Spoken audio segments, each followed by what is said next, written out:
जहरीली शराब का ये मामला है और देखिए जहरीली शराब से मौत का जो आंकड़ा है वो बढ़ चुका है। मरने वालों की संख्या जहरीली शराब पीने की वजह से जिनकी मौत हुई है ये संख्या बढ़कर अब 6 हो चुकी है। लाल किशोर यादव की भी मौत हो गई। हरदिया गांव का रहने वाला था, निजी अस्पताल में इलाज चल रहा था और अब शव को सदर अस्पताल लाया गया है। देखिए यहां पर एक और मौत हो चुकी है। तो यहां पर जहरीली शराब पीने की वजह से कई लोगों की जानें गई हैं। बता दें आपको, कल से लेकर के आज तक 6 लोगों की जान चली गई है और कुछ लोग अभी गंभीर रूप से बीमार बताए जा रहे हैं और कुछ की आंखों की रोशनी हमेशा के लिए चली गई है। जहरीली शराब से जो मौत हुई है उसके लिए जिम्मेदार आखिर कौन है, ये बहुत बड़ा सवाल है। अवनीश हमारे साथ जुड़ रहे हैं। अवनीश, जहरीली शराब का कहर जारी है और मौत की संख्या जो है वो बढ़ती जा रही है। हाँ बिल्कुल,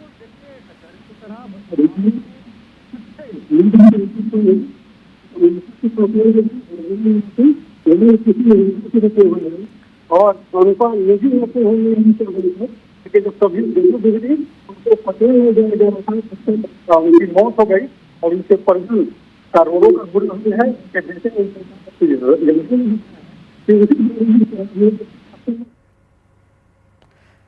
अवनीश, आपकी आवाज ठीक तरीके से नहीं पहुंच पा रही है, जुड़ेंगे आपसे फिर। अभी बहुत शुक्रिया आपका इन तमाम जानकारियों के लिए। जहरीली शराब का कहर जारी है। शव को देखिए सदर अस्पताल लाया गया और अभी फिलहाल पुलिस जो है वो जांच पड़ताल में जुटी हुई है। हालांकि कुछ लोगों की गिरफ्तारी भी इस मामले में बताई जा रही है। देखिए इधर जहरीली शराब कांड में बड़ा एक्शन लिया गया है। जहरीली शराब कांड के माफिया खलीफा को गिरफ्तार कर लिया गया है। इससे पहले माफिया राजा, जम्मू बैठा और नागा राय गिरफ्तार किए जा चुके हैं। नागा और खलीफा ने अपना जुर्म कबूल कर लिया है। खलीफा ने नागा राय को जहरीली स्पिरिट वाली 2 बाल्टी दी थी। पुलिस ने शराब की चेन की कड़ियां अब जोड़ ली हैं। पिपरा कोठी के शराब माफिया कन्हैया और राजा ने स्पिरिट मंगवाया था। परसौना के खलीफा और सुनील शाह को बेचा गया था। दोनों ने नागा राय और जम्मू बैठा को आगे सप्लाई की थी। नागा राय ने परसौना एरिया में डिस्ट्रीब्यूट किया था, जम्मू बैठा ने बालगंगा एरिया में वितरण किया था। जहरीली शराब कांड मामले में एसआईटी को बड़ी सफलता मिली है। जब्त 700 लीटर स्पिरिट में जहरीला मेथनॉल मिला हुआ था। पुलिस ने 700 लीटर स्पिरिट जब्त की है। रिपोर्ट में स्पिरिट को बेहद खतरनाक बताया गया है और इसी खेप का हिस्सा परसौना और बालगंगा में सप्लाई हुआ था। जहरीली स्पिरिट पीने से 6 लोगों की अभी तक मौत हो चुकी है, जबकि कई लोग बीमार हैं। कई लोगों की आंखों की रोशनी जा चुकी है। अब इस मामले में जो किस तरीके से जो कड़ियां जोड़ी हैं पुलिस प्रशासन ने, वो आपको एक एक करके हमने बताया कि आखिर कहां से ये जहरीली स्पिरिट जो है वो सप्लाई की गई है, कौन इसका सप्लाई कर रहा था, कहां तक ये पहुंचाया गया है। तो हमने आपको बताया कि खलीफा ने नागा राय को जहरीली स्पिरिट वाली 2 बाल्टी दी थी। पुलिस ने शराब की चेन की कड़ियां जोड़ी हैं और ऐसे में यह पता चला है कि पिपरा कोठी के शराब माफिया कन्हैया और राजा ने स्पिरिट मंगवाया था। परसौना के खलीफा और सुनील शाह को इसको बेचा गया और उसके बाद दोनों ने नागा राय और जम्मू बैठा को आगे सप्लाई कर दी। फिर नागा राय ने परसौना एरिया में डिस्ट्रीब्यूट कर दिया, जम्मू बैठा ने बालगंगा एरिया में वितरण किया था और इस तरीके से यहां पर एसआईटी को सफलता मिली है जहरीली शराब मामले में। यानी कि ये नेटवर्क किस तरीके से काम कर रहा था, कहां से ये सप्लाई चेन की शुरुआत हुई और कहां तक पहुंची, ये हमने आपको बताया है। तो किस तरीके से डिस्ट्रीब्यूटर जो हैं वो काम करते हैं और ऐसे में सबसे ज्यादा जरूरत है इन्हीं डिस्ट्रीब्यूटर्स पर, इन्हीं सप्लाई करने वालों पर रोक लगाना।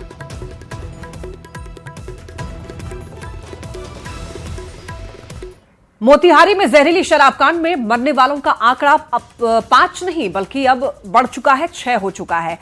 अब जबकि 12 लोग अभी भी बीमार बताए जा रहे हैं, लेकिन जहरीली शराब को लेकर अब डर ऐसा है कि लोग अब खुद ही जांच के लिए, इलाज के लिए अस्पताल पहुंच रहे हैं और आगे से शराब नहीं पीने की कस्में भी खा रहे हैं। शराब पीने के बाद अस्पताल पहुंचे लोगों ने यह खुद बताया कि किसी ने 2 गिलास तो किसी ने 1 गिलास शराब पी थी। सभी ने नागा राय से ही शराब खरीदने की बात मानी है और इन लोगों की माने तो 1 गिलास शराब के 50 रुपए दिए थे और 2 गिलास ने ही इनकी जिंदगी उलट पुलट कर दी है। और कह सकते हैं कुछ लोग अभी जिंदगी और मौत के बीच में जूझ रहे हैं।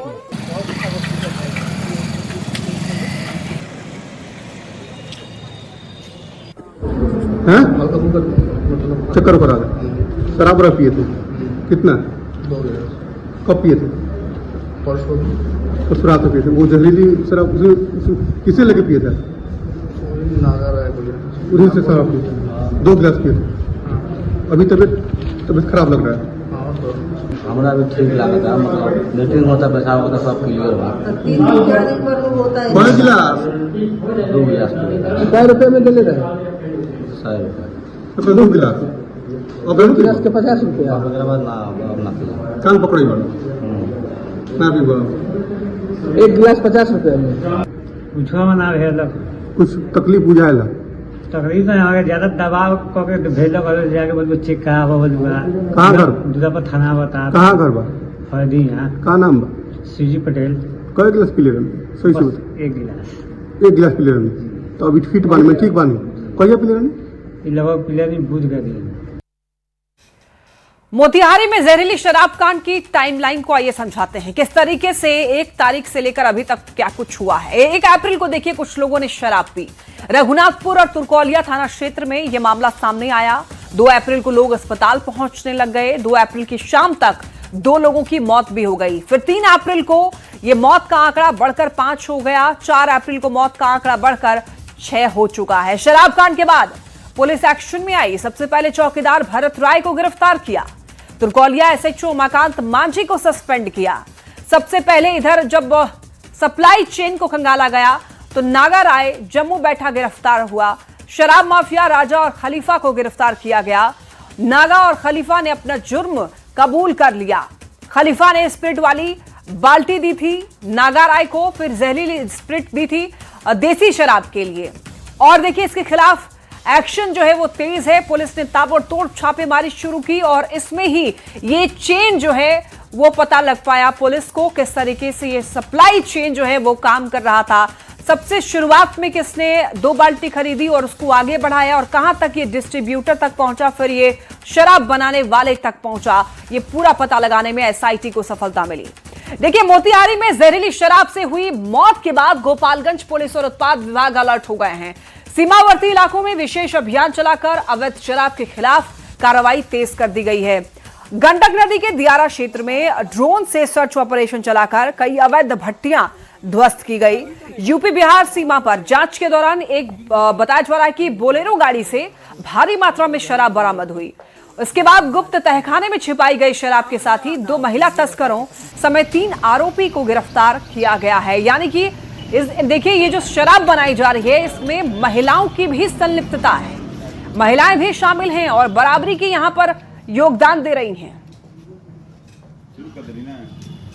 बिहार में शराबबंदी कानून लागू है और इस कानून को सख्त तरीके से पालन कराने के लिए गोपालगंज पुलिस और उत्पाद टीम इस वक्त छापेमारी कर रही है। गोपालगंज के सीमावर्ती इलाका पूर्वी चंपारण में शराब से कई लोगों की मौत भी हो गई है और इस घटना के बाद गोपालगंज पुलिस एहतियात तौर पर अलर्ट मोड में है। गंडक नदी के दियारा और दुर्गम इलाके में उत्पाद टीम ड्रोन के जरिए छापेमारी अभियान चला रही है, तो दूसरी तरफ यूपी के सीमावर्ती इलाकों में गोपालगंज पुलिस लगातार गाड़ियों की सघन तरीके से जांच कर रही है। और इस जांच के दौरान गोपालगंज पुलिस ने 2 महिला समेत 3 तस्करों को गिरफ्तार किया है। ये महिलाएं कुचायकोट थाना क्षेत्र के बिंदवलिया गांव में अरेस्ट हुई हैं और बोलेरो गाड़ी से ये दोनों महिलाएं शराब की तस्करी कर रही थी। यूपी से शराब की बड़ी खेप गोपालगंज लाई जा रही थी, जिसके बाद गोपालगंज पुलिस ने ये कार्रवाई की है। इसके अलावा गोपालगंज की उत्पाद टीम इस वक्त पूर्वी चंपारण के सीमावर्ती इलाके में गंडक नदी के दियारा और दुर्गम इलाके में लगातार ड्रोन से छापेमारी कर रही है। गोपालगंज के डीएम पवन कुमार सिन्हा ने कहा है कि शराब तस्करों को गोपालगंज में किसी भी हाल में पनाह नहीं दी जाएगी। पुलिस और उत्पाद टीम शराब तस्करों के संभावित ठिकानों को चिन्हित कर लगातार छापेमारी कर रही है। गोविंद कुमार, न्यूज़ 18, गोपालगंज। जहरीली शराब कौन बनाता है? माफिया। कौन बिकने देता है? सिस्टम। कौन नहीं रोक पाता? पुलिस। फिर जिम्मेदार कौन? चलिए बढ़ते हैं अब खबरों में आगे। खगड़िया से इस वक्त एक बड़ी खबर, युवक की गोली मारकर हत्या की गई है। दरअसल रुपए के लेन देन को लेकर विवाद हुआ। ब्रजेश कुमार के रूप में मृतक की पहचान हुई है। परिजनों ने चचेरे भाई पर आरोप लगाया है। कर्ज को लेकर 2 महीने से विवाद चल रहा था इनके बीच। पुलिस ने शव को पोस्टमार्टम के लिए भेज दिया है। परबत्ता थाना क्षेत्र की ये घटना बताई जा रही है, जहां पर पैसों को लेकर विवाद और रुपए के लेन देन को लेकर दरअसल विवाद हुआ था। और इसके बाद बताया जा रहा है कर्ज को लेकर 2 महीने से जो विवाद चल रहा था और आखिर में युवक की गोली मारकर हत्या कर दी गई है। ब्रजेश कुमार के रूप में मृतक की पहचान हुई है। परिजनों ने चचेरे भाई पर ही आरोप लगाया है। बताया है कि कर्ज को लेकर 2 महीने से विवाद चल रहा था इनके बीच। पुलिस ने शव को पोस्टमार्टम के लिए भेज दिया है।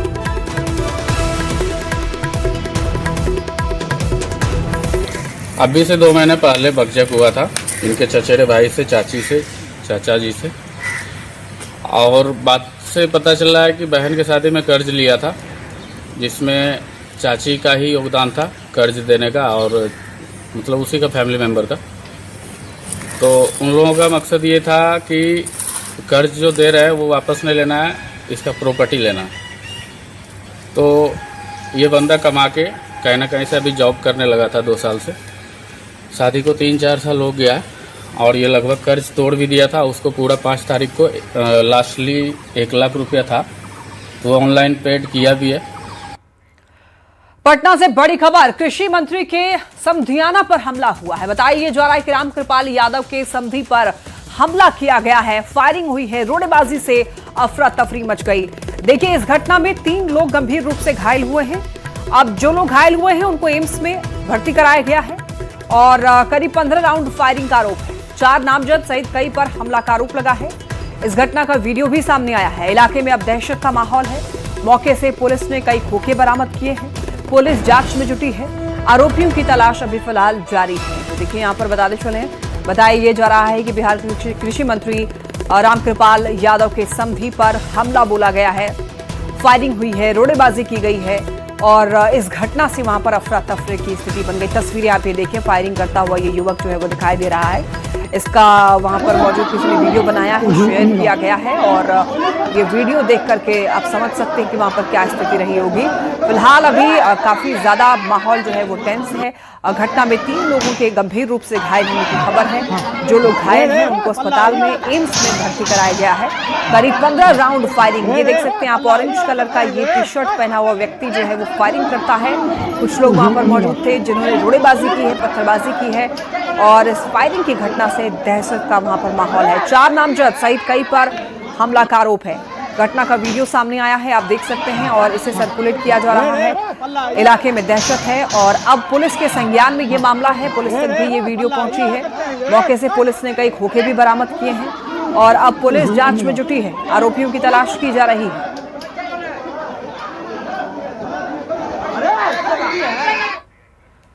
चलिए बढ़ते हैं खबरों में आगे और अब बात करेंगे सियासत की। बिहार की सियासत में हलचल तेज है। मुख्यमंत्री नीतीश कुमार के एमएलसी पद से इस्तीफा देने और राज्यसभा जाने की चर्चाओं के बीच अब नए मुख्यमंत्री को लेकर अटकलें जो हैं वो तेज हो चुकी हैं।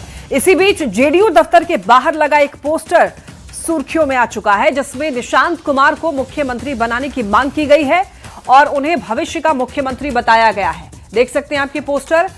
इससे राजनीतिक माहौल और ज्यादा गरमाया हुआ है, क्योंकि देखिए, अंदर खाने से बात यही चल रही है कि भारतीय जनता पार्टी की तरफ से कोई मुख्यमंत्री हो सकता है। वहीं अब निशांत कुमार को मुख्यमंत्री बनाने की मांग पोस्टर के जरिए उठाई जा रही है।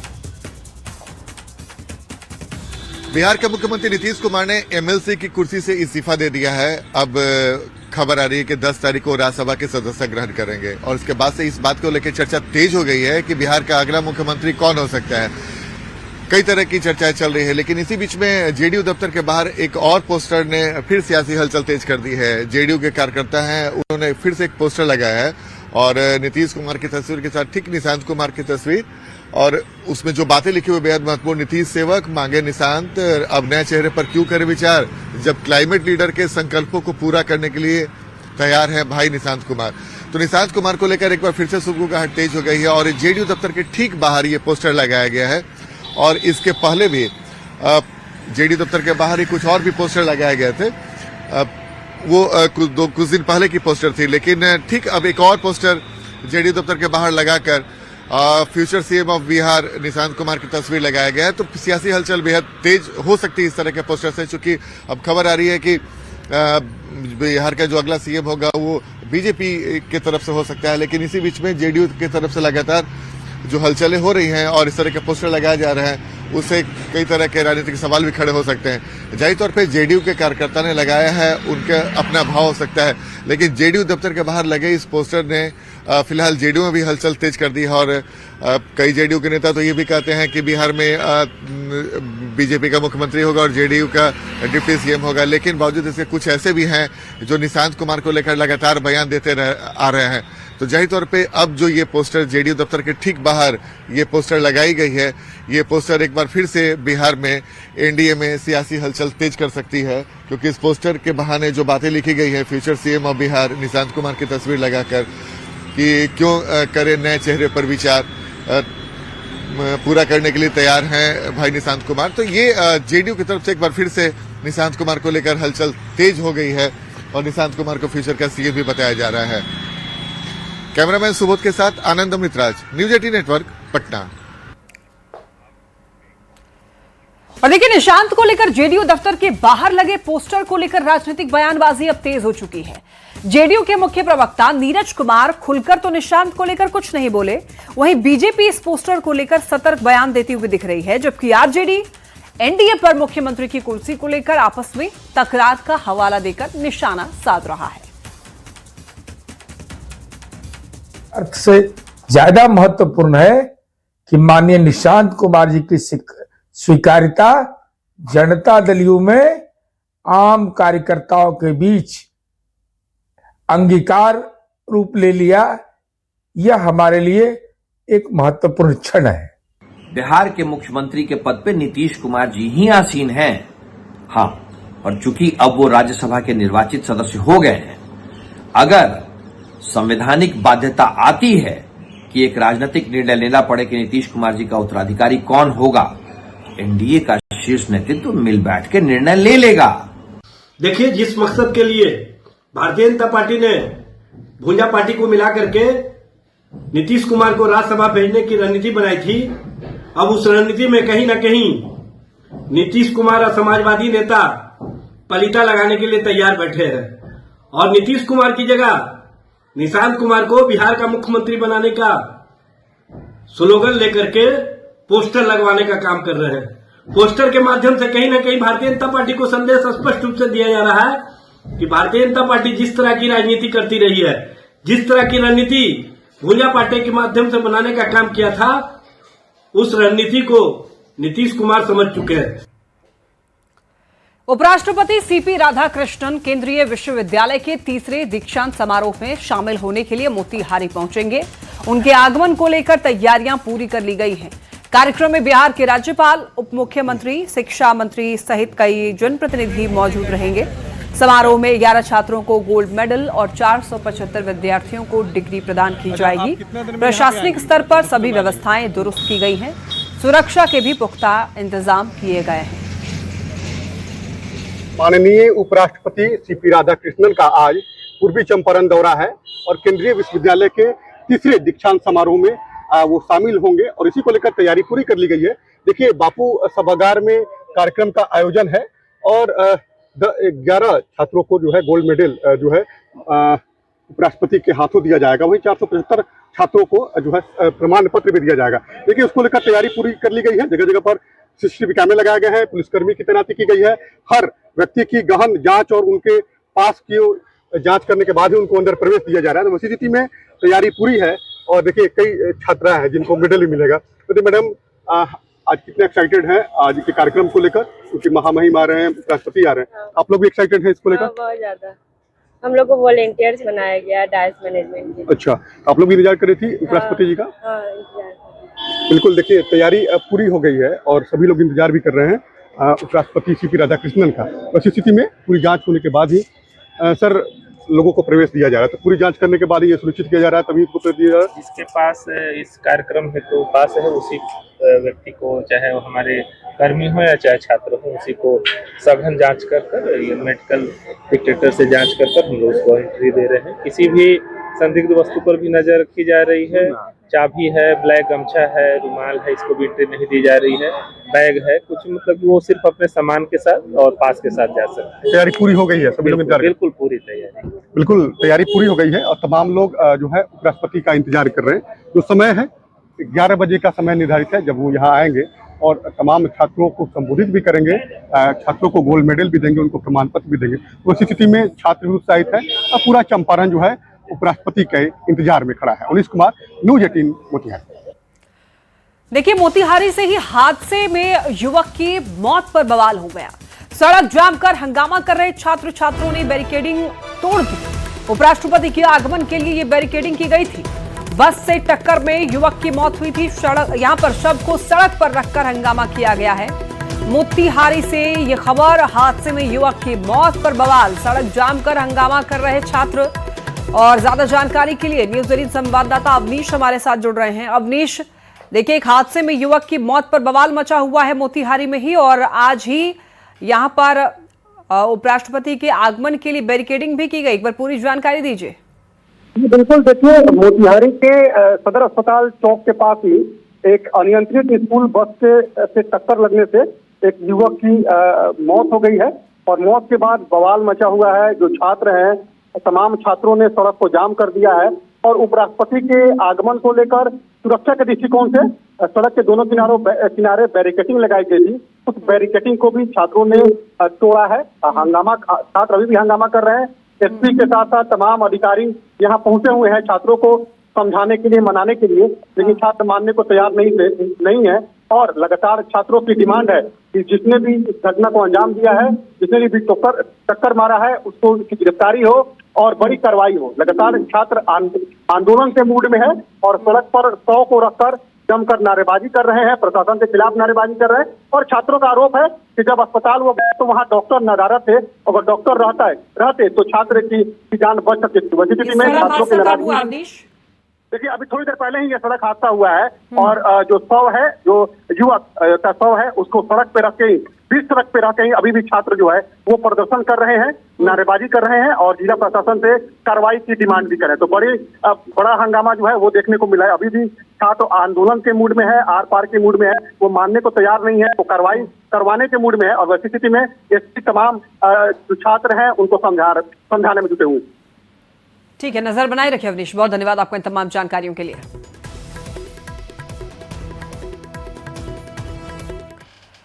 चलिए बढ़ते खबरों में आगे और दरभंगा से इस वक्त एक बड़ी खबर मिल रही है। जेवर दुकान में लूट का एक मामला सामने आया है। 2 करोड़ के जेवर की लूट हुई है। कल दोपहर 2:30 बजे की ये घटना है। 25 लाख रुपए की लूट हुई। यहां पर जेवर के साथ साथ 25 लाख रुपए भी लूट लिए गए और अब तक अंधेरे में तीर चला रही पुलिस को अभी तक सफलता नहीं मिली है। हथियार की नोक पर लूट हुई थी। 6 की संख्या में आए हुए थे अपराधी। सीसीटीवी फुटेज अब सामने आई है, आप देख सकते हैं। यहाँ पर बड़ा बाजार में दरअसल ये लूट हुई थी। दुकानदार के साथ मारपीट भी की गई थी। 18 घंटे के बाद भी पुलिस के हाथ अभी खाली हैं। ज्यादा जानकारी के लिए न्यूज 18 संवाददाता विपिन हमारे साथ जुड़ चुके हैं। विपिन, जेवर दुकान में लूट का मामला है, बताया जा रहा है कि दुकानदार के साथ मारपीट भी हुई है। क्या पुलिस को अभी तक कोई क्लू मिल पाया है इस मामले में? जी, बता दूं कि अभी तक पुलिस के हाथ खाली है, लेकिन जो सीसीटीवी फुटेज के आधार पर जो बाइक से पुलिस आए थे उसके नंबर प्लेट पुलिस को मिले हैं और जो बाइक का नंबर है उस नंबर से ट्रेस किया जा रहा है।